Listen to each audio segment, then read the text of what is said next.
fine. If it's okay with you guys, yesterday I kind of stumbled through introductions and telling everybody what I thought I knew about Lisa and Angie and stuff, but there's just so much more. So really, I'd love it if you could tell them kind of, what you've done and your whole history, your whole story from when you were born.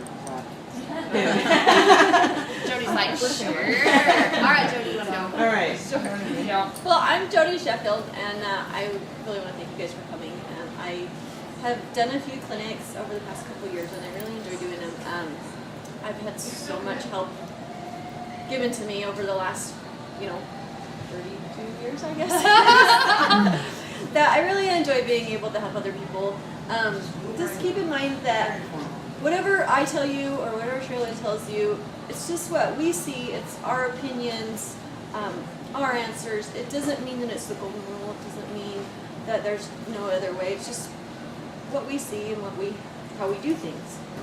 Kind of give you a little bit of my story. I run barrels my whole life, rodeoed my whole life, and in 2010 I started running another mare that we raised, and she just kind of took off. And that year she was 6 years old, and I went to Pendleton, and we won the 100th Pendleton Roundup, which is like the coolest rodeo ever. If you've never seen it, you guys got to go to Pendleton on your next little trip. Let her mother. Zoe. Her name is Zoe, and she's 10 this year. But that year, so we won Pendleton, and that shot me high enough in the standings to get into Houston the following year. And we went to Houston and won it. Yay. So it was a big check. the coolest thing ever. In the final four, there was myself, Sherry Servey, Brittany Posey, and Lisa Lockhart. And so I was like stoked, but I just ended up fourth in Houston before we even ran the final four, And so it was an incredible thing. And then it took a really long time to even sink in that I got to come and run at the Thomas and Mack. So in 2011, we got to come run at the NFR, and it was just an amazing. And what year was that? It was 2011. So we worked together. Yep. Yeah. We started that year right after I'm in Houston, and Cowgirl Tuff has just been so amazing to me. They adjust you to the nines everywhere you go. There you go. They have such cute clothes, functional, comfortable pants to ride in and run in.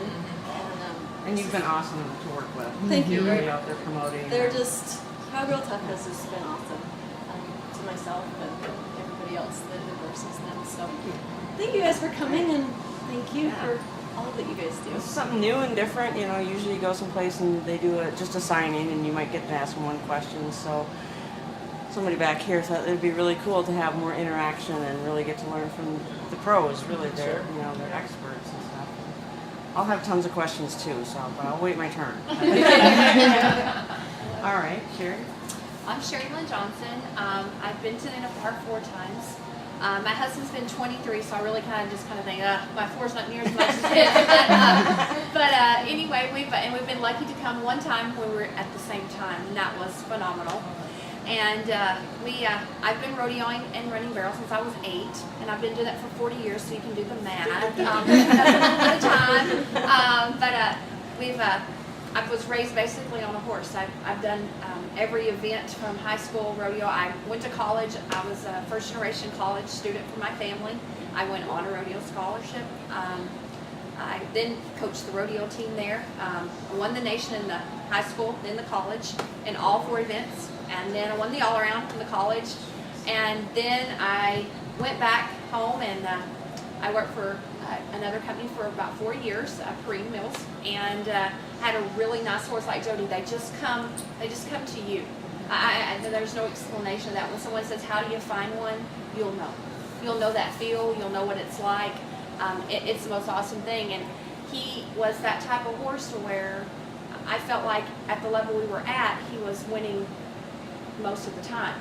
And to not sound that way, but I was in a lull. I wanted a challenge. I wanted something that would make me do something else. So I just upped and bought my permit. And so anyway, my mom and dad thought I was nuts. I left a $70,000 job and decided I was going to do this. And my mom and dad were like, what, are you crazy?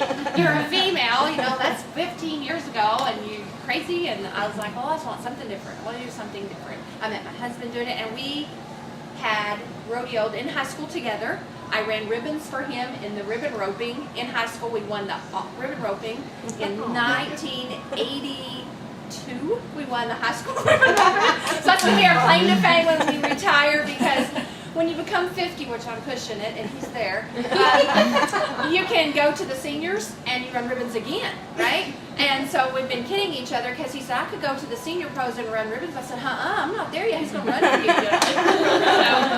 So, but anyway, I guess when we'll begin and end at the same place, I guess, when it's all over with. But I love to run barrels. I have a passion for it.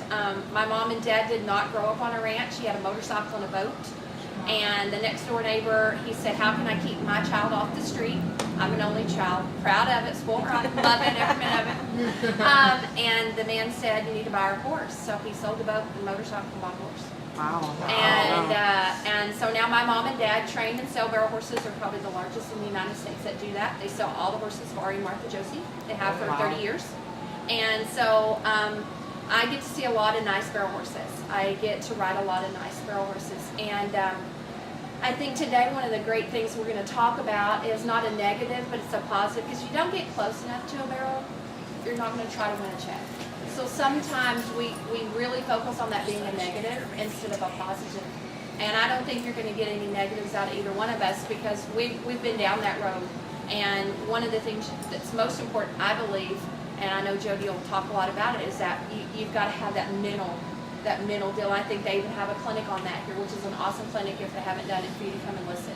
Because that's probably, you've got to believe you can do it, and in your horse. And just because you catch a barrel, you just need to know how to correct that and go on. Sometimes some of the most phenomenal times in my life is when I'm so close to getting there and I know it and I've caught a barrel to win it, but it's where I catch that barrel that I know that means I'm on the rise of something really phenomenal. And so hopefully we can help you with some pointers. I know her well, so I can tell you, you can ask us anything. You don't get that opportunity very often to ask someone the question you really want to know. You only get to hear what everyone else might answer, and they might be pre-screened. We're not like that here, so anything you want to talk to us. Don't feel like any question is dumb or you should already know it or anything like that, because I don't know a lot of things that I should know. and we're all like that. It doesn't matter what level of barrel racer you are. You might be a 4D, you might be 1D, you might be one champion. It doesn't matter. We're all out there playing the same game. We all have different goals with it, how far we want to take it. But in the end, we're all out there just trying to do our best, trying to do the best by our horses. And it's tough. It's hard. Like you said, with the mental game, you have to be very strong with your mental game. Set yourself some goals. Sherrylynn talked about when she got her permit, and when I got mine, same thing. I was winning at home. A couple of my friends and I were winning at home, and so we decided to get our permits, and so we did. And we pulled up to our first pro rodeo and just about had a panic attack. But you get over it, you go run, and the more you do it, the more that's just another rodeo, and you just keep climbing, keep building your goals, and setting your sights on one more rung up the ladder each time. She says that happens to you. My first experience on the road is I kind of thought I had a nice horse, and I did, but I kind of thought I was, I did the Cowgirl thing. I'll tell you, that'll be funny because we're friends, but I had the big head a little bit, and I was going to go out and I entered Reno.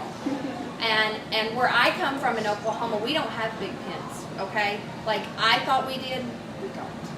So I drove out there by myself with a brand new trailer. I didn't know how to dump the tanks. And I took off my job 2 weeks, and I was going to make this little run. And then if I did good, then I was going to go and ask forgiveness, could I have a lot of time off to make the finals. And back then, we didn't have the tour finale. So by the time you got to September, you kind of knew if you were in or not, okay? So I went to Reno, and I walked out, and I had a left-handed horse, and this is a true story. I walked out in the arena, and I was kind of pulled my shades off, and Ari Josie was standing there. And I said, I was looking, I was trying to find where I was going to go the first barrels. I think that's so important. And Ari said, kiddo, he said, what you looking at? I said, oh, I'm just looking at the first barrel in my spot. He said, that's the timer steak. That was it. I might as well load it up and went home. I went, the timer steak? I said, where's the first barrel? Panicked out big time. Went back to the trailer, got this horrific, huge bit with shanks on it. I mean, it mortified me. My first run there was like an 18-1, and my second run, it was like an 18-0 and hit the second barrel, which he never got barrels, what we're talking about today. It was awful. I mean, it messed me all up. I was just done. Called my mom and I said, I'm going home. She said, oh no. You said you wanted to be a big girl and you wanted to go out there? Get your big pants on. And I said, but Mom, you don't understand. This is really hard. This is bad, you know. And she was like, you get in that trailer. I was headed to Canada by myself. Never been to Canada, by the way. She said, I'll find you someone at 5 o'clock for you to follow. You get in that truck and trailer, and for heaven to take that mess you put on that horse, back off, ride him like you know how, and you'll be fine. This is my mom. You gotta know it. I said, okay. So I got behind these people, which at that time was Shane Wimberly, which made the finals several times, and Monica Wilson, which has been the Canadian director and won the Canadians for several years. Got behind them. They had 2 tanks. I had 1. We drive. They'd stop and pull over and switch drivers. It was me and my dog. She would not drive. Try to get her to. We drive. They don't really talk bad, you know. Like, you talk to them. They don't really have Not like to say husbands, back. right? You kind of go crazy in that truck by yourself a lot of hours. But I will say that they got me across the border. We stopped for 4 hours in Pocatello, which at that time I'd never been to Pocatello. Now I know that's the place to stop, right? And I was so excited for that 4 hours, and then we got up and away we went again. And my tank would almost be on E because I had 1 tank. They had 2, you know, my big tank, and I was nervous wreck. But I drove. They gave me a movie to watch, which was one of those murder talk. They talk. That was great. But when I got there, I pulled into the gate, and the people were waving at me, and I waved back. No, I took the Everyone just being nice. No, I took the ladder off the side of the trailer as I turned the corner because I was so tired, right? Yeah. And they were trying to get me to stop, and I thought they were being friendly, you know. They weren't being friendly. But these Canadians are Yes. When I crossed the border and I got asleep, I got up and I was driving and it said 100. I was like, oh yeah. It said 110. I said, I'll never get a ticket. I was passing everybody. That was kilometers. When I realized it, I was like, "Arr!" You know. So, but I did take the bid off, won both go-arounds and the average at Wainwright the next rodeo. So Mom was right. You know, I was on the right track. But had I let the barrel get me, as we're going to talk today. It's easy to get kind of sucked into other people's programs and watch what they're doing. You know, the year that I went to the finals, you guys have all probably read what each of the girls do with their horses to prepare them and throughout the 2 weeks and all that kind of stuff. And I started reading what everybody else was doing, and I just got really backwards with myself because I was like, well, should I be doing this, and do I need to be doing that, and all these things. And finally I just stopped reading this and stick to what worked for me and my horse and what our program was. And I'll tell you what, every day of the finals, my husband took my horse up the mountain because that's what she does. That's her thing. That's how we keep her centered and bring her back where she is in the middle of Las Vegas. Everybody has different ways of working with their horses and helping them deal with all this stuff.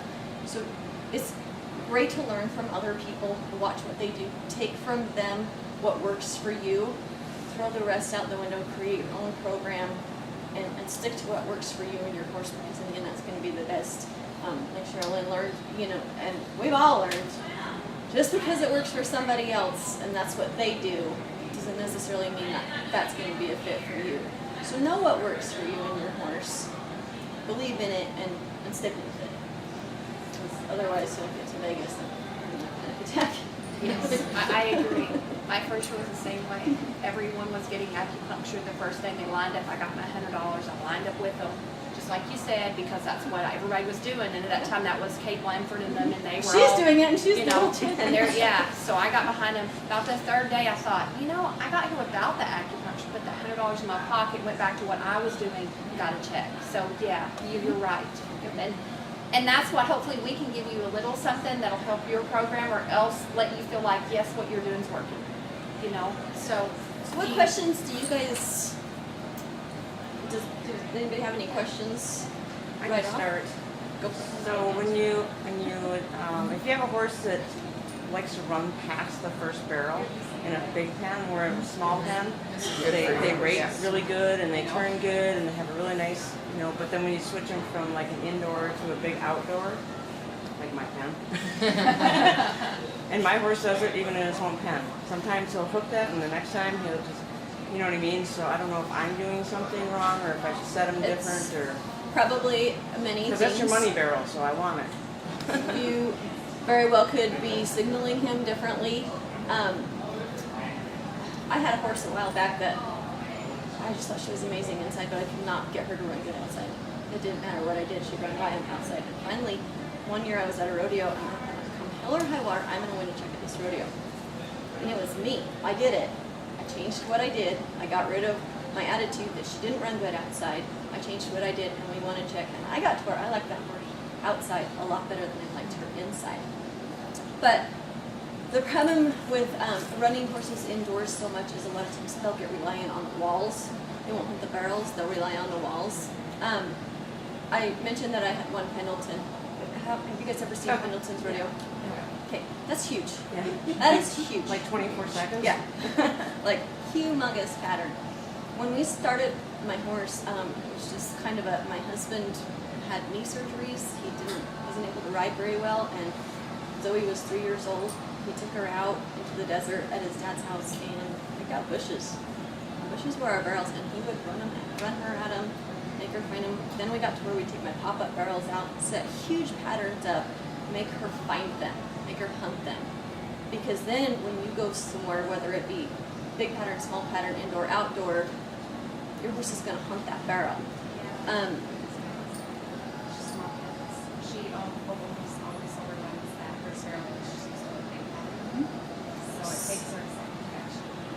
So horses, whether it be running by a barrel or running into a barrel, whatever it may be, they've got a brace built up somewhere, and you have to break that brace. If they're running by it, it's because they're not soft, they're not coming back to you. If they're not running up into those barrels and free, it's because they've built a brace that way too. They're not freeing up.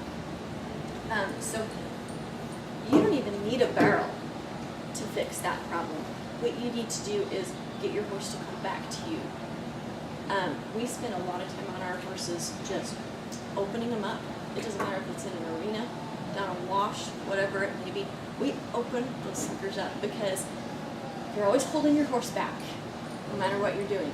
If you never turn them loose, they don't know how to come back to you.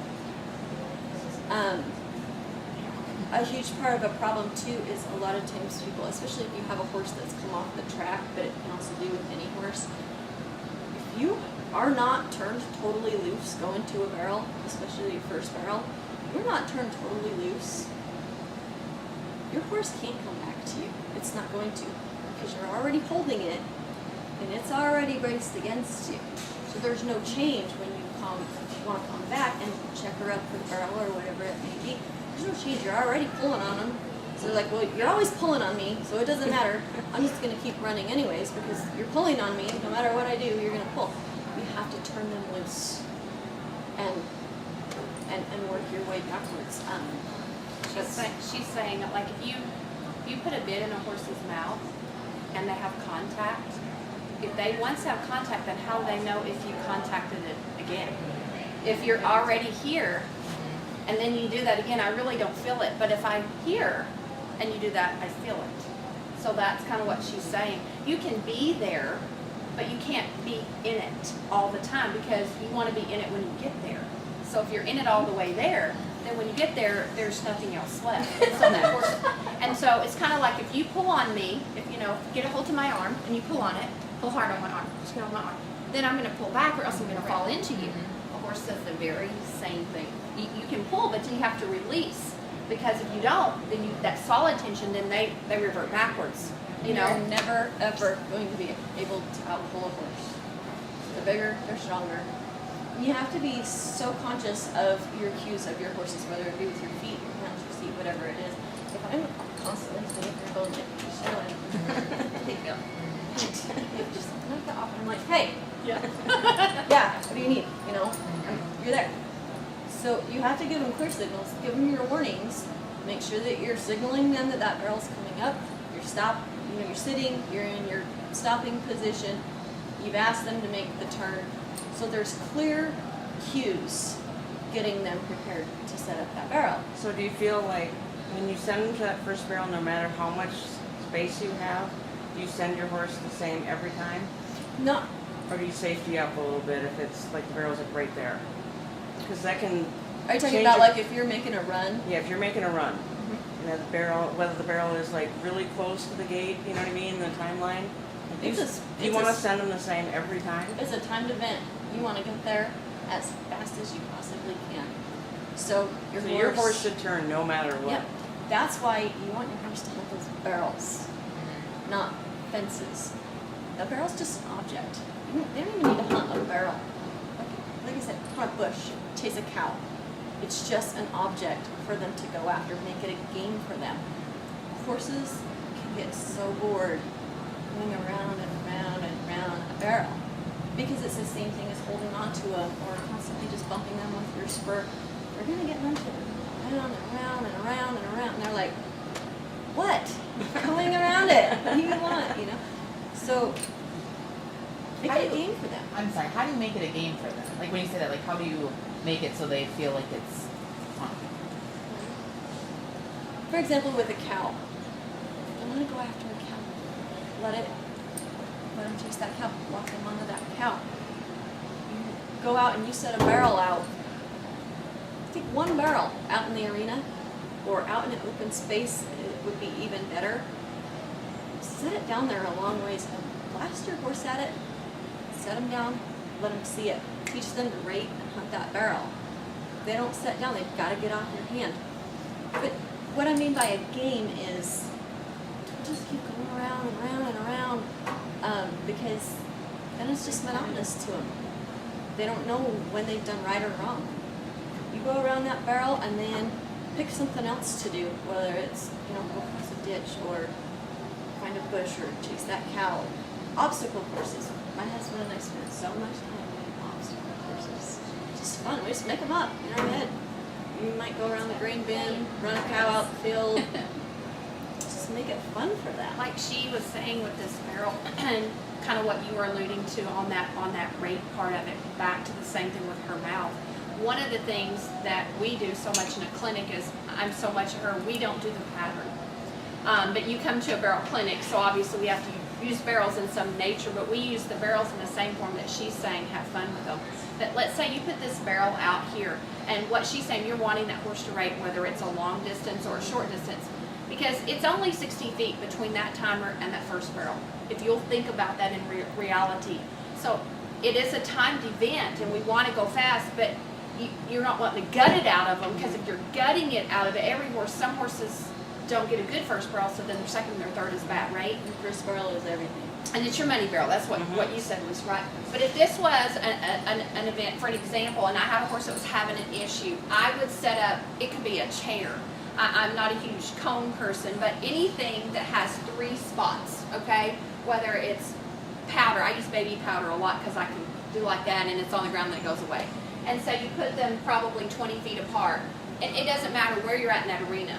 But whichever barrel you're having that issue with, whether if you go left or you go right, say you go left and that's your first barrel, then, trot that horse up to that spot, and I always say it, mean it, do it.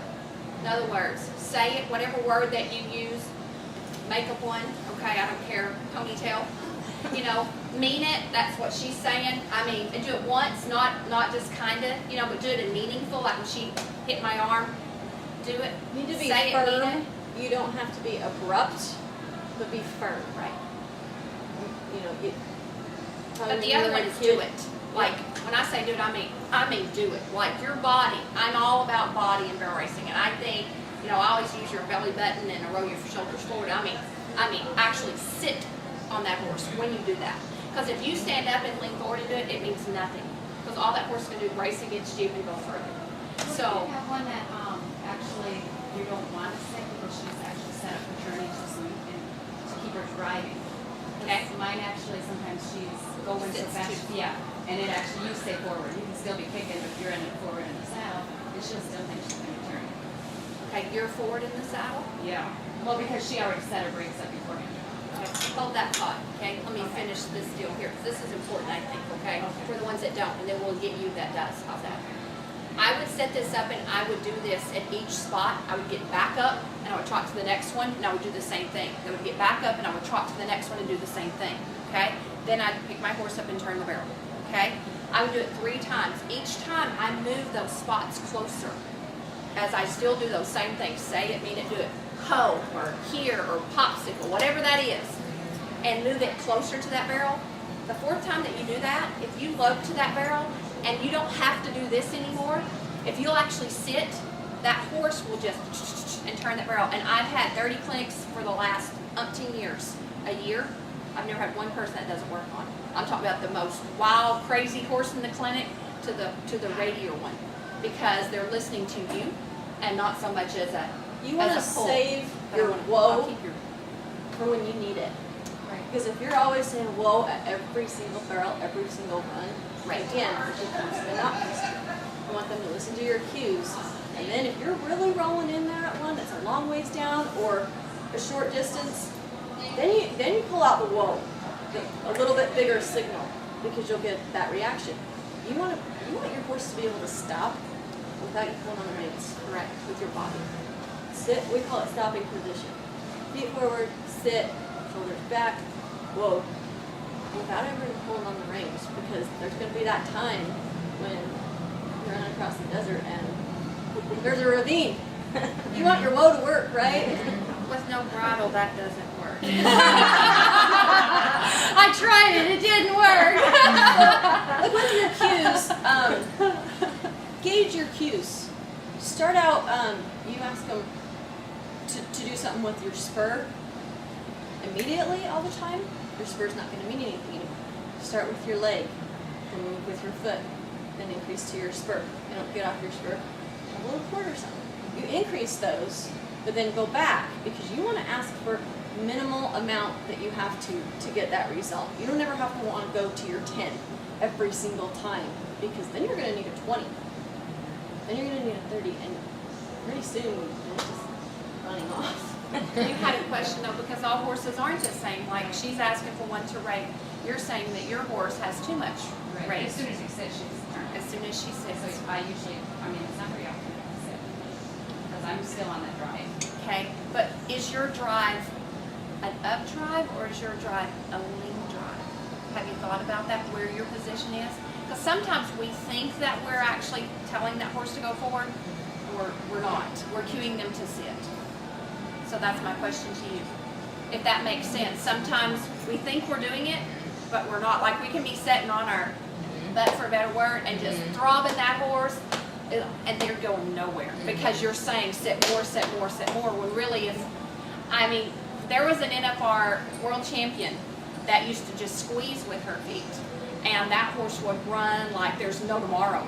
So horses are different, you know, they're like us. We all kind of, you know, do different things, and some horses apply to different things. And my thought process is that maybe that you're sitting down when you think that you're up, even though you're leaning forward, you're actually sitting Actually, I'm still off the saddle. off the side. But are you, I've done this to Zoe And I myself. think it's like right when you're right before the barrel, you might kind of give off on your legs, you don't get that kick. She knows right then, that's what I'm gonna do. So, She sees the barrel or the pole, and yeah. it's like, you don't touch your reins. If anything, you kind of lift her up a little bit, and she will do pretty much all for you. I went through a little thing with Zoe that I'm still trying to get over myself with this, like, I can relate to what you're doing. When I first started Zoe, it didn't matter, inside, outside, whatever, she was going to win. And then I got this stupid thing in my head, somehow, somewhere, that, oh, my horse is getting short on me inside. I don't know where it came from, don't know why I started doing it, but I got it in my head, my horse gets short inside, and I've got to push her harder. She was never like that before. It was me that caused this whole problem that I'm now having to fix. I got her rating.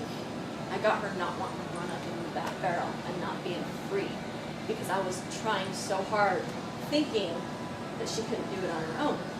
So I start carrying her back. I was thinking her going to the first barrel. Pretty soon, that's numb. So I increase all the things I've got to do because, like I said, in head, horse isn't getting up in that barrel, and I'm bumping barrels, or I'm way too close to him to keep my momentum up and turn him fast. So So by how did being you up fix here, that on Zoe? I had to free myself up. With my back, I would be like this, and Yeah. turn just a little bit, squeeze with your thighs. Right. I had to change my spots. So if I'm coming into the barrel, I'm going to extend my spot that I'm looking at, that I want to make my turn, more than I would outside. There's been times where I'll pick a banner behind the barrel, and I'll glue my eyes to it, because your horse is going to go where your eyes go. So I'm going to drive her past it, I'm going to free her up, I'm going to look beyond that point, where in a big outdoor pen, you shorten that up just a little bit, but I want her free in an indoor pen, or, you know, I don't know if your horse is like that, indoors, outdoors, it doesn't matter, but extend that out a little bit, look past that spot. See, like if I have a hard ground, I don't have to work with it. If I get a deep ground, that's when I have to work. She likes to skip. She just slides around rather than, so when you get on hard ground, she can't get her feet into slide. So she actually takes that extra step. But as soon as you get deep, she doesn't take that extra step. Does that make you catch the barrel sometimes? No, usually she's just, unless she's trying to go to, just like short, but. See yeah, what'll she happen slides. with Zoe and I. Zoe, she's terrified of girls. She's kind of a freaky horse. She's terrified. Like, it might eat her. But she will find her way around it, so we don't hit it. She'll find a way around it, but it's not a fast way around it, because she's so close to it. She doesn't have room to keep up that momentum. So like I said, I've got to free her up. Working slow with her and schooling her a little bit, I'll take her by that barrel. I'll take her away from it. I'll make her want to turn that barrel. She's so used to turning that barrel. She gets a better time. And deeper ground can be a little bit more difficult on a horse like that, because deeper ground can grab hold of them and suck them in a little bit more. And so it's even harder when you have one that gets so close to those barrels, because it'll suck them in just that little bit more. They like her close, she's short. We want them to be close. I mean, She has Feel to the save paint. time Isn't that what they somewhere. say? Take the paint with you and leave the barrel. I'm riding that same kind of horse, and when I get up to the barrel and I try to go by and I try to look really hard, she'll turn out from under me and put my butt in the air. I mean, I could try so hard to drive her in, and she will just snap really hard on the backside. so what I would do with her is, for one, she's cheating you. Yes. She's got that brace and she's cheating you. So take her up into your first barrel. Let's say you're coming into your first. You run right to the right first? Right first, yeah. Okay. So you're coming up into your first barrel. My second left is my worst. Is it? Yeah. Okay. It's the hardest. So your third barrel. Your third barrel. Second one. Your second barrel or your Second. third barrel? Going to my second. Okay. Second turn. So All your right. second barrel now. So we're headed into your second barrel. Take her up there. Drive her past it. Look at your spots. Drive her past it. You're gonna set her down. Then you're gonna take your left rein and your left foot. And you're off and go up to your third barrel. Take her away from the barrel. Away. Because for one, she's not squared up going in there. And if I go to drop, like if I come here and I accidentally drop and go to my horn, she's going to dart right to it. She'll come into that hand. Yeah. Like I can take my outside if I bump it, I can hold her straight sometimes and snake by, but I'm talking like she wants to turn right there. She's just cheating you. She's just doing it out of habit. She's not listening to what you want her to do. So you've got to freshen that up. You've got to make her think that, luckily, take her up there, take her in there, take her away from that barrel. No, you're not going to turn it. I know you want to turn it. You're not going to turn it. That's like going to the barn. You want to go to the barn, right? Here. And when I do work, how far, like if I do every once in a while go in and let her turn and I'm doing slow work or something, how far should I put her past the barrel since she wants to turn around and top of it? If you've got one like that, like Zoe's the same way. Zoe's not going to run by a barrel. Right. Not Not go on a barrel. So you can go past it and try to open her up. Yeah, all the time. get her going past it. Something else that you can do is you can go to Walmart and buy a hula hoop, pay like $1.50, and you take you some duct tape, and you can put it right here, and you duct tape it on this side of the barrel, and it comes across and it catches here. Okay? And if you think of that turn that you're a little tight going into that turn, trust me, this is plastic, and most of them have little shaky beads in them. And you put this at that barrel, and then you do that very same barrel turn just like you normally would. When she gets to that spot, and you can move this according to the spot that a horse is tied on, because when you put a cone down on a barrel, that cone goes away, so does what the horse was doing. He knows it's not there. He has no clue this is there. It's not on the ground. It's like an extra part of that barrel being bigger. If you will do this and lope that horse, and this is where that horse is cheating you, and you ride it the same, when you get there, he will automatically move out.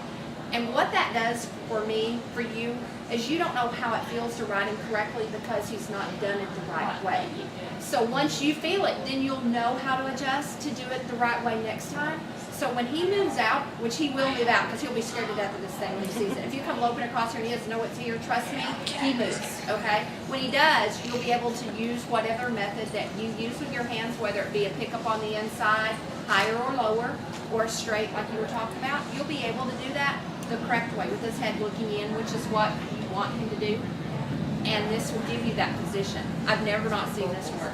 So I'm telling you, it will make a difference. It's $1.50. If you were to hit it, all it does, it could bust. It's not going to do anything. Yeah, or put the tape back up. But it makes a huge difference because a lot of people, it's on that corner right there, or it's on that corner right there. You know what I'm saying? Leaving the barrel or going into that barrel. It will give you that position that you need, that maybe he's just cheating a little bit. And that's kind of what I was thinking when you were saying rake, but you were saying out here. That's why I was trying to get in-depth. This will give you that position without you having to do it. Because eventually you're going to go around this barrel and you want to be able to feel it. Because I personally believe it's a feel. Every horse has a different style. There's horses that are two-turn styles. There are horses that you cannot ride every horse the same way. It's not like a basketball game where I go, okay, 2 miles and 4 tens, you do this, and 4 more, it's not like that. You know, when the pattern's longer or shorter, things are different on the same horse. So you got to know what to do. This allows you to get that feel so you'll know what to do on your horse. I like that. Okay? Now, where she's talking going into the barrel, I'm more up and in the center of my horse, trying to drive her up in there. I'm scared to get up over her because I'm afraid she's going to duck out underneath me. What is the correct way to get that extra distance going up in there? What should I be doing with my body to get that extra distance to push her by? First of all, before you do any of these kind of exercises, you have to make sure that your horse is responding to your cues, with or without a barrel or anything. So you have to make sure they're getting off your foot when you ask. You lift your pen, they need to get away from it. You have to make sure that you have all those checkpoints in line first, because if you don't, that thing's not going to hurt bad enough that eventually, you know. And so make sure all those, then use your hula hoop or whatever, you know, your cone, your pole, whatever it is. Don't let that be a crutch. Make sure that they're getting off of you in every way. You should be able to bend your horse in every way possible. She's Move pretty your grown. front end around. Yeah. Yeah, I can do all my body parts. And it's just your checkpoints. Every time you get on your horse, just check those checkpoints. Make sure you got all those parts. You're okay with me? Oh, yeah. Okay. Okay. Sit right here. No. Over. On the horse. Just Okay. like this, okay? I'm going to show you something, okay? Okay. It is not easy, Good. okay? Good. What she's saying, we'll see if you can do it, Okay. okay? When you take your feet off the ground, off of this barrel, it moves. Do you see how it moves? Okay? If you're sitting in your position where you need to be, where you're not sitting on your pockets, because most people sit like this, Right. and you can't get up because then you do one of those, okay? So if you're sitting on this properly, and you take your feet off the ground, you'll be able to put your hands here. If you're stiff here to here, which a lot of people are and they don't realize it, when you pick your horse up like she's saying, see how I fell off that barrel? See how that moves? See how I fall? Okay? But if I am in this position where she's talking about, where she's wanting you to move, and she's saying you need to know that before you can actually, which is totally correct, because this is the first thing we do at the clinic. If I get you on this barrel, if I'm stiff here, I'm going to move. But if I get down in this swell, I can just do all kinds of things. It's my Part hips. of the barrel. Okay. I'm part of the horse, and I can actually move it, okay? And I can do everything, and that barrel goes down. It goes on. Couch is down to your barrel. Now, sit down and see. It's not as easy, because immediately you freeze just like you do on a horse and you're stiff, okay? But see how it's Think about it. moving? If your No, horse you want to be feels able to fly move on it. but you don't want it to be able to flies on it. Okay. If your horse And can these would feel be a like where your fly hands on are. there, Okay. Now you just can see if feel you can every move that. tiny You can move that horse. What Jody is telling you, she wants you to be able to move that horse with your body, but not lean out or not hold them off. So just She roll wants your them- hip and stay here. Yes. And to do that, you have to open up your hips, right?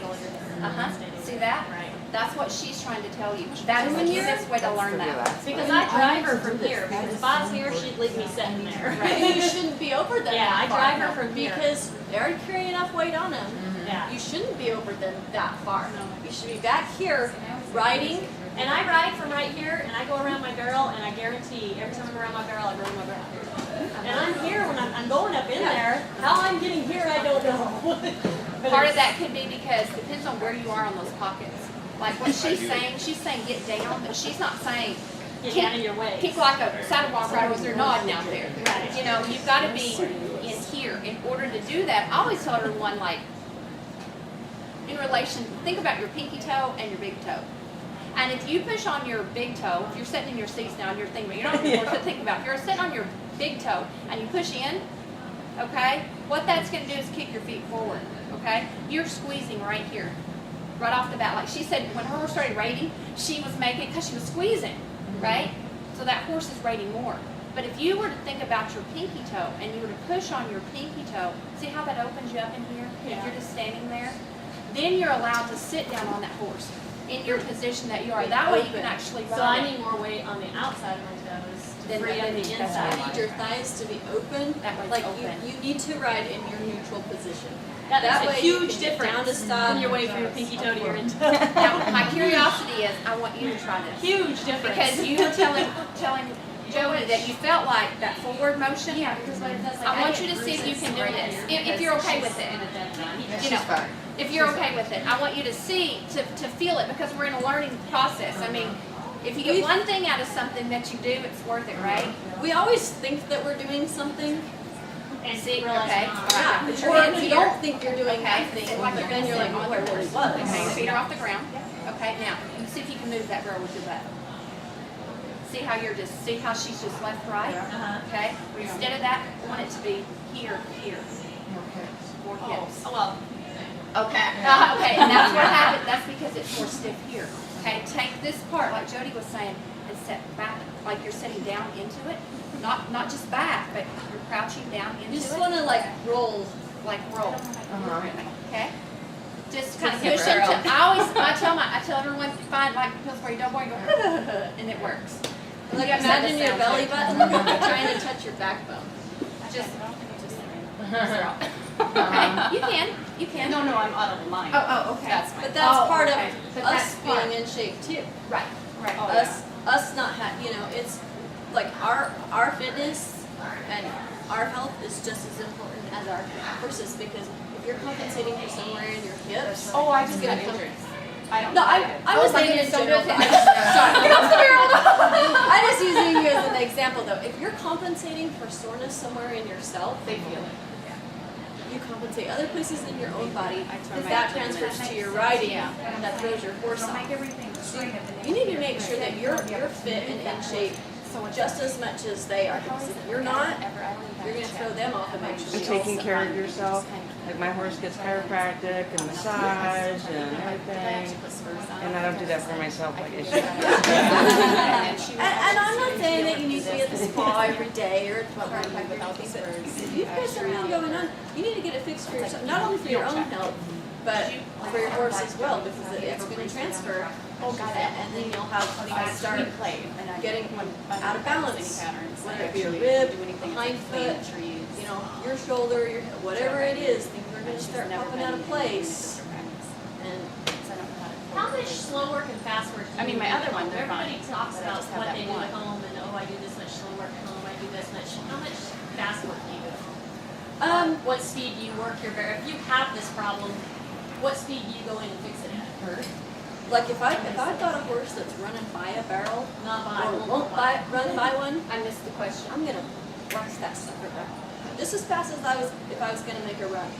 Because in my mind, like I am making a run.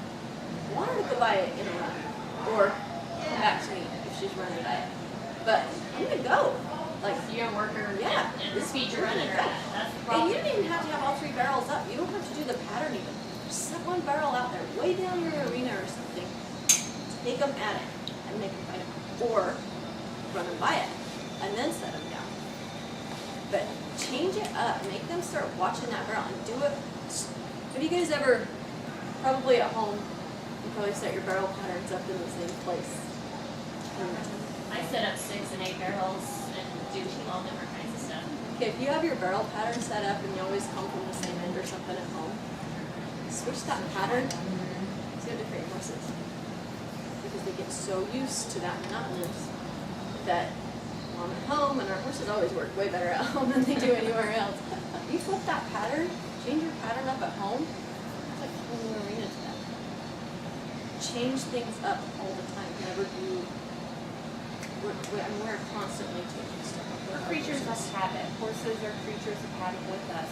You know, you do the very same thing pretty much every time you get on your horse to compete. When you warm him up, then you get off, you'll do your girding, you'll do your pulling of your breast collar, your swing of your saddle, whatever it is that you normally do, you do it the same way. That horse knows when it's a run. Somebody else say, well, I make a run at home and it's perfect. When I go somewhere, is it because of the crowd? It could be, but it could be because they know that's the real run. Because at home, you don't get off, walk him around, wait, then gird him, then put your rubber bands on or off if you have. They know those drills. They get used to those drills. And they're prepared. That's a run. So, you know, if you want to truly make a run to see and try something different, whether it be a bid or a saddle or something you're doing different, and you want to go to a barrel race and you want an exhibition or a time only and make that a real run, you got to act the same way. You got to do everything as if that were for $1 million, because it will do you no good, because you won't really know till you go to a competition, because you don't treat it that way. Just like a horse that's got issues going in the gate. How many times after the barrel race that horse will go right in? But during the barrel race, when they're calling your name 72 times and you're holding everybody up, you can't get your horse to go in because they know that difference. So you have to simulate that situation, put them in that situation. If you even have to go to your time race with your cowboy hat on and you're, all decked out, you need to simulate that, because otherwise you're not getting the full benefit. Your horse is gonna know. But you also have to be able to keep yourself under control. I get excited when I run. I don't get nervous a whole lot, but I get excited. Your blood starts pumping. They feel that. So you have to learn to feel that too. And like she was saying with your routines, like I had a horse one time that had the same routine all the time, because she knew right before we'd run, I'd get off, I'd cinch her up, I'd put her boots on, walk her around, let her pee, whatever. And then when I got on, it was go time. I had to do that with her because she had to be pumped up in order to run. Other horses, like with Zoe, I change up my routine all the time. I might boot her up at the trailer and then warm her up, or I might go warm her up, take her back to the trailer, give her a little bit of oats or something. I might just pony her to warm her up. It's always different with Zoe because I want her to stay fresh and sharp. And if I do the same thing all the time, it's just going to dull them up, and you can work with it. Have you ever went, if you go at a clinic, I always have my girls that go, if it's a 2-day, we have the time to do it. If they've ran to the right and they're a right-handed horse, when we go up to the gate, I'll say, I want you to go to the left. And they'll be like, but my horse said go to the left. I go, it's okay. I want you to go to the left. And then they'll go the pattern left, and they'll come back, and over half of them will say, my horse worked good to the left, so like, is he a better lefty than a righty? I'll say, no. You have no bad habits to the left. All your bad habits with that horse, and what I mean in bad habits is thinking that horse is going to rake, or thinking that horse is not going to rake, thinking that horse is going to hit the barrel, thinking that horse is going to cut you off. You are prepared for that, so you get what you prepare for.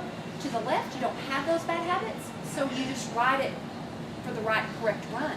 That's why it's better that way than it is to the right. And I'm not kidding. Every time you see people, there'll be more that do better to the opposite way than they go than they do go. And that's just because we're creatures have it, and we're prepared for it. Your horse is listening to you better because they're like, oh, we're doing something different. We're not doing this thing. I think I better pay attention and listen, because I was running to the right first, and I don't need to listen. I already know how to do that. You need to tell me.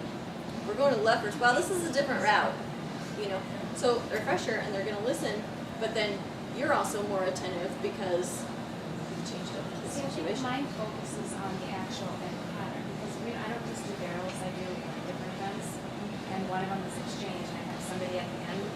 And when I get to them, I have to bail, but we're in a dead run. And as we're coming to them, I have to set and bail, and she can still turn around.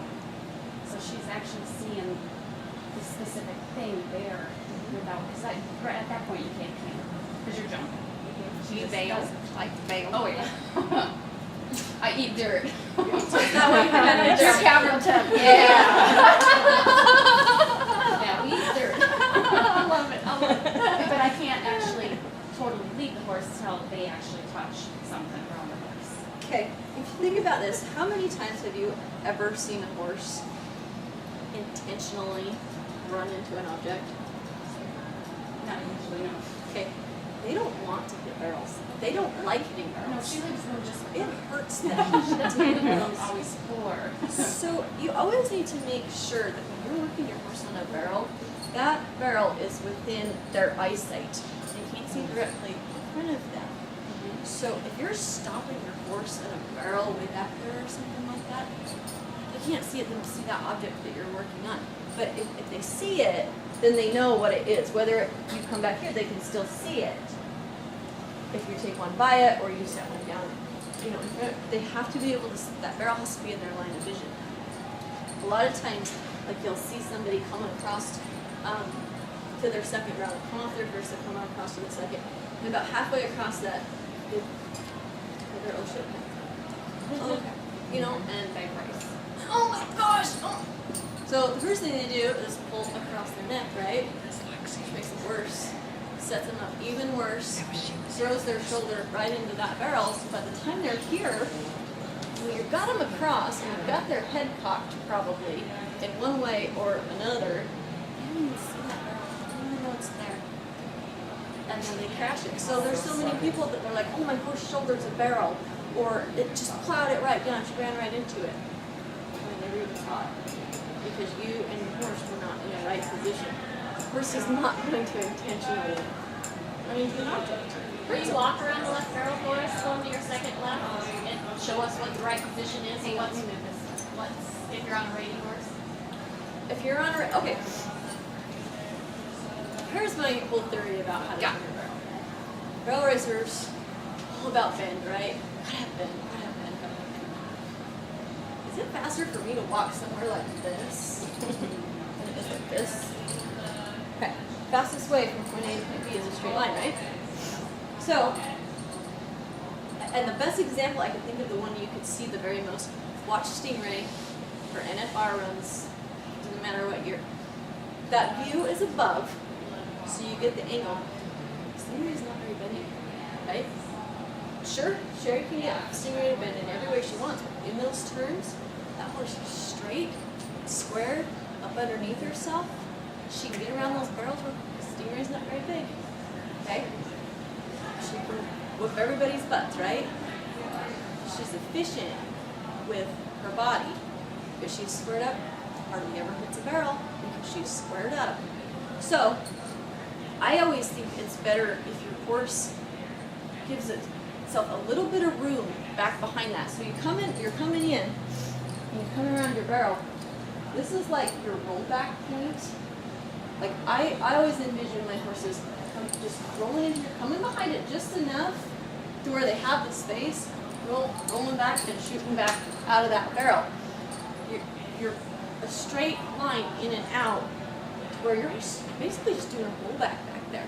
It's not turning, you don't have its head, you know, all, yes, you need to have their head, they need to be able to be shaped around there, but you don't want them too bent because you're getting them out of balance. They can't be as fast. They're a lot more susceptible to being injured or hanging a leg or slipping or something like that if they're all bent around rather than if they're square and up underneath themselves. That's where you have a horse that can get through the trashy rodeo ground. You have a little horse that can get through deep ground. Your horse can stand up on any ground and work because they're up underneath themselves, square. But then you've also got giving yourself more room back behind this barrel to where they can roll in there faster and roll right back out instead of having to shorten their stride up so much to turn this barrel and then get their speed back up to go to the next one. Their speed's already up. We're just rolling in. That's it. Can I ask, so when you're coming into it, so you said let them just do it, let them run, there, hold them up. When are you starting to check them to let them know that, okay, we're going to be turning? Like how soon? Like in a run, Yeah. Like how soon are you, like how close to you are to the barrel when you start checking? I don't want to check the horse. You don't? I don't want to be running across there saying, whoa, whoa, whoa. I'm going fast. I want them to find it, and I want them, hopefully I have taught them to hunt that barrel, find their spot, and all that. I might have to give a little help here and there or something. And that gauge is going to be different on every horse because you might have to give them that signal just a little bit sooner than other ones, but I want it to have to be as subtle as possible because I want them to find that barrel on their own, find their spot, get around it. But if you're running across there, like whoa, all the time, start your whoa at the first barrel, the second barrel eventually. You want them to hunt that barrel and find it on their own. That Yeah, it does. When you brought up about Zoe and you made this thing up in your head about the barrel or whatever, how did you mentally get over that? okay, I think the way it first started was because I hit 2 barrels that year that I ran here that cost me about $50,000. Sure. I hit 2 barrels. Barely bumped them. But it was because I didn't get her up in there far enough. So when she rolled back out, I just barely caught it coming off. So then I get home and I go to Denver and I'm like, I gotta make sure I get her up in there. So I'm trying harder to get her up in there. She's getting shorter and shorter. So then, like Sherry said, it's easy to get a big head. Well, I decided to quit my job and go to Texas because I just made the NFR, like I'm a cool barrel racer. And I got this made, I went to Texas right after I went to the NFR and I didn't win a dang thing down there. So the whole time I'm in Texas, they run in little buildings everywhere you go. So I'm like, I gotta get my horse up there. I gotta get my horse in there harder. I gotta get her up in there deeper. I'm hitting barrels. And so it just become this thing all the time that gets embedded in my head. And so this summer, I watched videos of the very first year that I ran Zoe. And really, really watched myself in what I was doing different compared to then to now. I was riding totally different than I used to. I wasn't trusting my horse. I got my horse to where she didn't believe that she could do it on her own. I made her second guess herself by having to tell her what to do when I could probably turn her loose at the gate and she'd learn better than anything better. So you have to really watch your body because subconsciously we'll change things. And then you start getting these bad habits and you don't realize it. Like I said earlier, like you might think that you're doing something but you're really not, or you might think you're not doing something and you really are. We video everything that we do and really watch your body and your cues too, because I changed a very small thing that made a huge difference in my horse for the worse. What Jody's saying, probably one of the most important things that you need to leave here with is, I believe, is that when you get in a funk or you get into something that's happening like that's happening with Jody, that you have been successful and for some reason you're doing bad, the one question I'm always asked is, how do you get out of that? What do I do different? How do I make things better? Everyone always watches their bad runs. They always critique their bad runs. They always look at, what could I do different? And instead, find the good runs. I don't care if it's in the backyard pen, okay? Or if it was from 6 months ago. Find the good runs and watch them over and over and over so you can really remember how to do it right. Because we get into so many avenues going here, going there, we totally forget how we actually could do it right the first time. Get in that. And it'll also pump you up. If you want a good confidence builder, I want all 4 rounds at the Puyallup Tour finale. No woman has ever, I was the first one to ever do that. And back in the day, like you said, Stingray, Martha was on game. She won second behind me all 4 rounds. I won first, all 4 rounds. I'm the only woman to be on the cover of the PSN in the history of the world. Like, it will never probably happen again. The girl, because it's guys, right? That was such a pump for me. So when I get down and I feel really bad, I just whip out that video camera and get my own little cheering section going. Watch it, learn from the mistakes I'm doing now, but get myself pumped up going, yeah, I still can do this. You'll see I those did it things. right here. Yeah, Right. that's how I did it. You'll see those I'll be things that darned. you did right, Yeah. that worked, that was working then, and then you can compare it to those bad runs, and those things will come out. You'll be like, oh, that's what I'm doing. But then also, like you said, it's going to inspire you. Oh Like, my gosh. I mean, I don't think I've ever had a bigger cry in my life than beating 2 world champions and, you know, Lisa Locker, Louie. Like, I outran them one time. I don't know if I'll ever do it again. I hope so. At a very, very important time, at least, I did that one time. And so when you get feeling like that, go and watch those good runs and watch the things that you right. And you're like, I did that. That was me. I made my coach do that and be proud of it. And remember what worked and what didn't. Don't dwell on it. Tammy Fisher said one in an article, she says, I'll watch my bad runs one time. Yeah, and I'll figure out what I did, and then I'll watch it again. That's what I do. I watch it, and then you gotta, if my husband, if I see him rewatch it, I erase it. So that we can watch it again. Figure out what it was Because that that you will did just wrong. eat at you. And you move can't on do from that. it. You cannot do that. You've gotta, you know. And also something else, is I don't know, I'm sure Jody would do it, I'm not speaking for her, but if you have my website and you have a video and you get home and you're doing something that you just can't quite figure out, I tell them, it's your fault if you don't send it to me, because I will talk to you about it. I will send you an email back the same week you send it to me, and no, it doesn't cost you anything.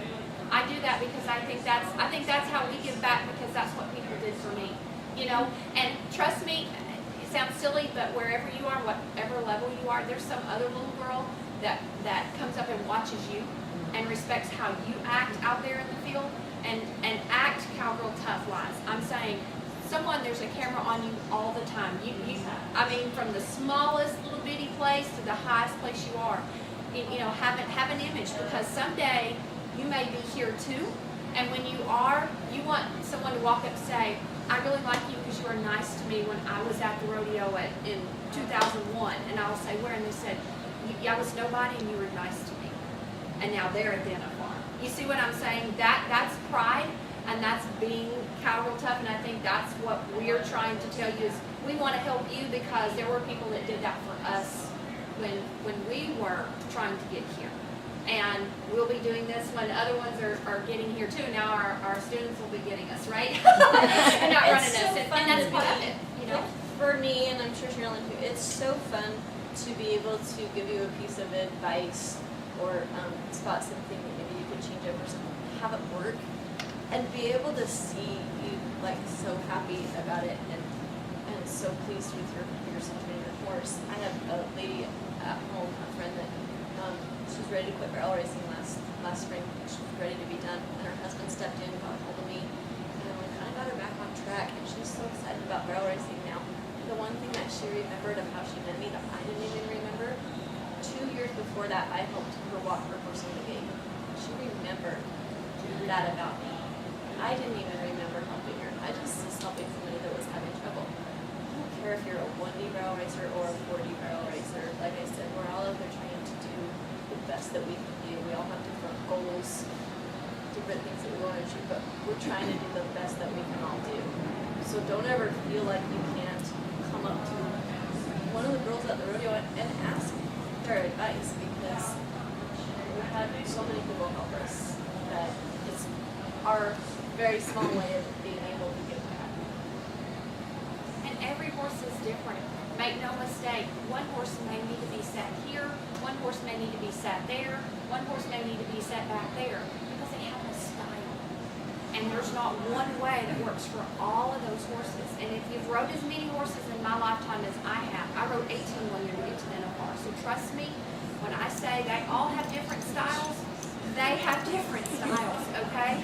And that's a lot of horses. And but we grew up without money, so that's what we would do. We would train a horse, get it going, sell it, and I'd get another one. That's how I learned to ride. That's what we did. You gotta feel that animal, you know. And I will be honest with you, and this is true. true, and I'm pretty sure Jody would agree. Not every horse fits every rider. And I've learned when I get on them, I can almost tell right off the bat. And if it does not fit you, that doesn't mean that's not an awesome horse and that someone else will go on and do wonderful things. And you want them to. You can't be, well, I'm going to keep him because he's good and I'm afraid somebody else will win. That's not what it's about. It's about finding the fit for you, because that just means there's one down the road that's going to fit you because you blessed somebody else with that. It just didn't fit what your style goes. And it's your Because we're responsibility different. to do what's right by that horse. If that horse has better potential with somebody else, turn them loose and enjoy being able to see that horse. You're going to be frustrated yourself if it doesn't. You know what I'm saying? I've had so many people say, man, this horse, I know he's got it, and but it just doesn't feel good to me. How long he had him? I've had him for 3 years, and he's just not. And I'm like, okay, at that point, it's like, okay, maybe it's better that you find something that fits you, because I've been down those roads more than once, but that doesn't mean that's not a good horse. I've seen a horse go to someone else and win twice as much horse with me. I've seen one that I, kind of what you're talking about, back in the day when I really thought you just kick, because I rode 2 or 3 that you kicked and they were more honest. And then you get on one that's more freewheeling that you really can't do those kinds of things too. You have to adjust to those animals. And if you can't adjust to them, they're probably not going to fit you. You're going to be in conflict and turmoil all the time about that. So, it's, you gotta know the difference in that animal. And it's really important. I think that's what bear racing is all about. It's not some golf game where it's a ball and we hit it, right? It kind of has a mind of its own lots. So. When you guys go in to compete, are you up and aggressive, or are you more relaxed for your horse so your horse doesn't get bad at the gate? I'm real relaxed. Like, you would know I was with anything. I don't get pumped. I'm like, I could say hello to you and go gate. I'm that way myself. I think everybody's different. I don't get real nervous when I run, but I do get excited because it's fun and I love it. So I do get excited about it. But everybody has their different game face. I have a mare that every time I get up and serious, if I get aggressive before I win every time, but she does not want to win the gate if I get that way. If I get up aggressive, she has a hard time at the gate, but we will crack off a run. How do I find Can you get in the gate and then do that? Because when you turn it on? Because just the last horse here at the finals, I was told by one of the girls she was scared to have to stand by me once I made it. The 4th year I made on this horse, because I'm not kidding. He was like, he'd broken a collarbone for a girl and her neck and all this stuff. And so I didn't even know the girls at the NFR were scared to stand by me, okay? And he was the best one in the alley, all right? Because we had figured it out. We figured out what to do to him. But I had to be like, I would literally ride him up with the wrong hand. I turn that corner at the gate and I go, you know what I'm saying? Then I got the game face on, but I had to, and I had to believe it. I had to sell it to him, because if not really, I'm done. I'd never get in. They'd turn me out. That's the thing. And they too, will is, turn me out here, by the way, not let you ride the horse again. Like a horse refusing at the gate, they're just flipping you off. Right, exactly. And like, you could do actually, maybe this would make it a different next year, do a whole clinic about gate issues, because there are so many. That's like a whole separate, you could do a whole separate clinic on that. But again, it's making sure your horse gets off your hand and off your foot, whether it be at the barrel or at the gate, because they need to be listening and responding to you. And unless there's a big issue somewhere, they're just saying, No, and she's got that speed too. She can go in and be amazing and win everything, or she can, just like I said, flip you off. Yeah, but you want her to be that gritty, because most mares that don't have a heart, they're not very good mares. A mare that's a laissez-faire, you want one that's almost going to test you a little bit, because she's got the grit to make it. that's it. That fight in the gate, you don't want that fight in the gate. You want that fight in the Out gate. there. Yeah. And she's got it both places. I just like to erase it at the game. Yeah. So you have to teach her where to put apply that it. aggression in. It's like, I kind of joke that I have to have Zoe just mad enough. That's To make it good. If I come in Just aggressive, that oh, enough. she will kick butt. But how do I? So I just need to settle in more going through the gate and wait till I'm farther in there before she gets up on the gate. And then get your game And face make on. sure that she's responding to your cues. Does she like? Does She's she pretty freeze pro. up? Does she freeze up? She turn back, or what does she do with the gate to not go in? To not go in, she just everything's backwards. She's always heading the opposite direction away from it. So when she wants to go backwards, Trigger say, in. hey, let's go backwards. That way. Let's go backwards. You want to go backwards? We'll go backwards. And then try going forward. But you've got to loosen up. You know, when she's going backwards, like her feet are just up. You got to loosen them up. But want to say, okay, you want to go backwards? We'll go backwards. This will be fun. Like, reverse psychology. You can also take that horse, they don't like turning on their hocks. So you can take that same horse and turn it left, then right, then left, then right, then left, and then forward. The minute he does it, move first forward, left, then right, left, and right. They will go forward because they do not like that. They're like, just, they don't go backwards, they don't go left or right. They just want to do what you don't I thought let about them do. doing that before, like when the girl in front of me's running, start turning left and right, so when it's my turn, I can just go in.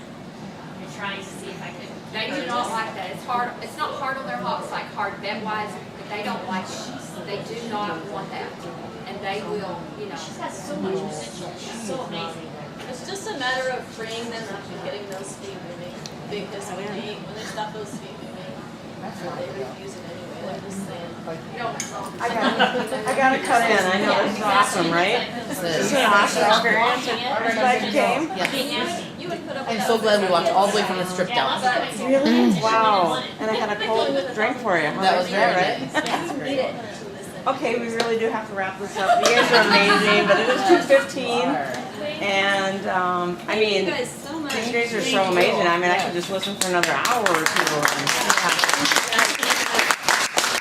The next soda and give me lessons. Yeah. But right now, what we're gonna do is everybody's gonna go in, and you can get their signed autographs. They all have their pictures, and you can have your picture taken with them and everything, and you can ask them one last question if you want.